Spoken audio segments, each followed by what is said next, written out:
एक दिन खाली बैठे मैंने फेसबुक पर एक अनजाने आदमी को फ्रेंड रिक्वेस्ट भेज दी, जो दिखने में बहुत हैंडसम था। उस आदमी ने उसी रात फेसबुक पर मेरी भेजी फ्रेंड रिक्वेस्ट एक्सेप्ट कर ली। तुम्हें पता है कि तुम इस साड़ी में कितनी खूबसूरत लग रही हो।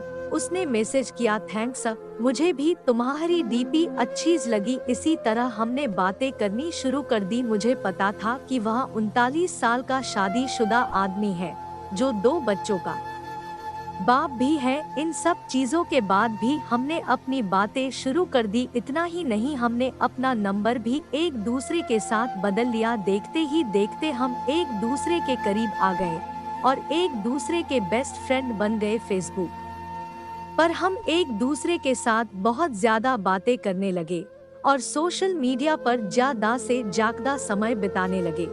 दूसरी ओर उस आदमी को लगने लगा कि हमारे करीब आने से, इतनी बातें करने से वह अपनी बीवी से दूर जा रहा है। वह अपने बच्चों के साथ दूसरे स्टेट में रहती थी।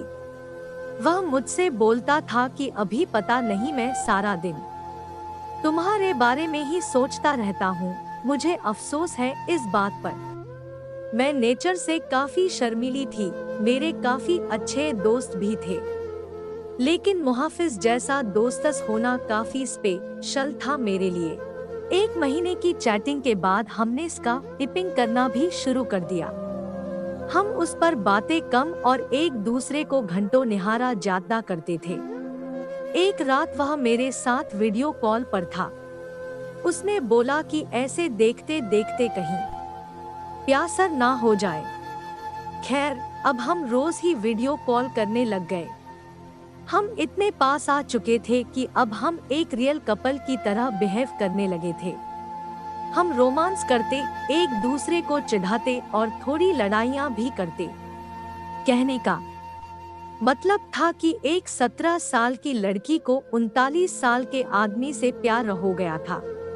प्यार की कोई उम्र नहीं होती। जिस तरह से प्यार की कोई उम्र नहीं होती, उसी तरह से हम दोनों को भी अपना रिश्ता बिल्कुल गलत नहीं लगा। हमें नहीं लगा कि हमने कुछ गलत काम किया है। जाने मार्च माह में शादी, ब्याह, मुंडन, गृह प्रवेश के लिए कौन सी तारीखें रहेंगी शुभ। जब उसकी बीवी आई, इसी दौरान इसकी बीवी और बच्चे इससे मिलने आए, पर वह फिर भी मुझसे बातें किया करता था। यहाँ तक कि वह अपनी बीवी के सामने भी मेरी कॉल उठा लेता था। एक रात की बात थी जब ये दोनों बेड पर सेक्स के लिए गए। तभी इनके फोन पर मैंने मैसेज और अपनी फोटो भेजी। इनकी वाइफ ने उठकर फोन जैसे ही खोला, मेरी फोटो उन्हें दिखी। उसकी वाइफ ने कोई रिएक्शन नहीं दिया, बस मुहाफिज को जोर का थप्पड़ मारा और रोने लगी। 3 दिनों के बाद वह घर छोड़कर चली गई। मुझे उसकी वाइफ के लिए काफी बुरा लगा, इसलिए मैंने उससे कई दिनों तक बातचीत बंद कर दी। उसकी वाइफ के जाने के बाद हम फिर से मिले और हमने लॉन्ग ड्राइव पर जाने का प्लान बनाया। उसी शाम उसने मुझे प्रपोज किया। मुझे सिर्फ तुम ही चाहिए और कुछ नहीं। अपनी जवानी में मैं काफी सारी लड़कियों से मिला, पर तुम ही एक ऐसी लड़की हो जिसने मेरा दिल चुराया है। वहाँ कुछ देर के लिए शांति छा गई। फिर उसने मुझे आई लव यू बोला। उसकी आंखों में आंसू थे। हम एक दूसरे को किस करना चाहते थे, गले लगना चाहते थे। मैं तुम्हें ब्लॉक कर रहा हूँ। दूसरे दिन मुझे एक मैसेज मिला जिसमें उसने लिखा था, हे डार्लिंग, आई लव यू, लेकिन मेरा परिवार भी है, मेरी कुछ ड्यूटीज भी है। यह मेरा तुमको आखिरी मैसेज है। मुझे प्लीज कॉल या टेक्स्ट मत करना।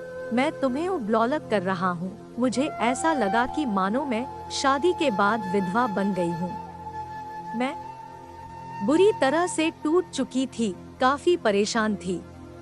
फिर लौटा वो मेरी जिंदगी में। 3 महीने बीत जाने के बाद मैं एक लड़के के साथ रिलेशनशिप में आई।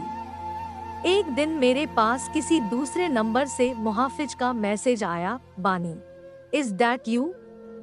प्लीज मेरी लाइफ में दोबारा वापस आ जाओ, मैं तुम्हारे बिना नहीं रह सकता। मैं समझ गई कि यह उसी का नंबर है और फूट फूट कर रोने लगी। 1 घंटे की चैटिंग के बाद मेरा दिल फिर से पिघलने लगा। मेरे बॉयफ्रेंड कोडो इन सब चीजों के बारे में कुछ नहीं पता था। मैंने उससे सब कुछ छुपा कर रखा था। मैंने उस पूरी रात केवल मुहाफिज से बातें की। उसने मुझे घर पर लंच के लिए बुलाया। एक दिन मुहाफिज ने मुझे अपने घर पर लंच के लिए बुलाया था। मैंने हाँ कर दी और चली गई।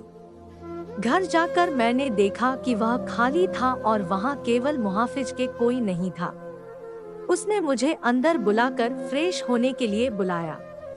उसने ढेर सारी बातें की और खाने की टेबल सजाई। मेरे लिए यह सब नया था। मैं केवल इधर उधर देख रही थी। तभी अचानक मैं जैसे ही पीछे मुड़ी, उसके होंठ मेरे होंठों पर थे। हम एक दूसरे को किस करने लगे। मैं भूल गई वह कौन है और मेरी उम्र कितनी है। वह पहला टाइम था जब मैं किसी के साथ सेक्स कर रही थी, वो भी ये जाने कि हमने प्रोटेक्शन ली है या नहीं।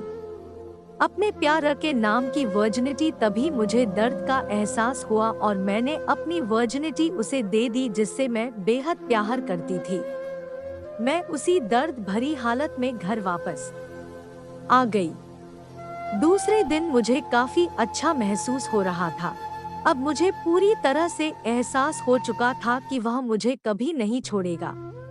प्यार का एहसास हुआ। अब मैं प्यार पाने के लिए इतनी ज्यादा एक्साइटेड नहीं थी। वर्जिनिटी खोने के बाद मेरी सोच काफी बदल गई। मैं एक औरत बन चुकी थी। उस दिन मुझे पता चल चुका था कि प्यार का असली मायना क्या होता है। एक दिन मैंने अपनी फीलिंग्स के बारे में मुहाफिज को बताया और बोला कि मुझे हमेशा के लिए छोड़ दे। उसने कहा कि कोशिश करेगा। धीरे धीरे मुहाफिज का नाम मेरी जिंदगी से मिटता चला गया। वह हमेशा रहेगा मेरा पहला प्यार। मैंने उसका नंबर डिलीट कर दिया और उसने भी मुझे ब्लॉक अप कर दिया। मैंने फिर उसे कभी ट्रेस करने की नहीं सोची, लेकिन उसकी यादें आज भी मुझे डराती है। मैं खुश थी कि मैं इस अजीब से लगने वाले रिश्ते से बाहर आ गई, लेकिन आज भी वह आदमी मेरा पहला प्यार रहेगा। मैं भगवान से दुआ मांगती हूँ कि मुझे जब भी कोई दे तो वह एक दम मुहाफिज जैसा हो। मुझे पता था कि वह 39 साल का आदमी है, शादीशुदा और 2 बच्चों का पिता भी है। इन सब चीजों के बावजूद हमने बातें करना शुरू कर दिया। तो दोस्तों, यह थी हमारी आज की कहानी। आप लोगों को कैसा लगा कमेंट में हमें बताएं और वीडियो को लाइक करें। हमारे चैनल को सब्सक्राइब करें।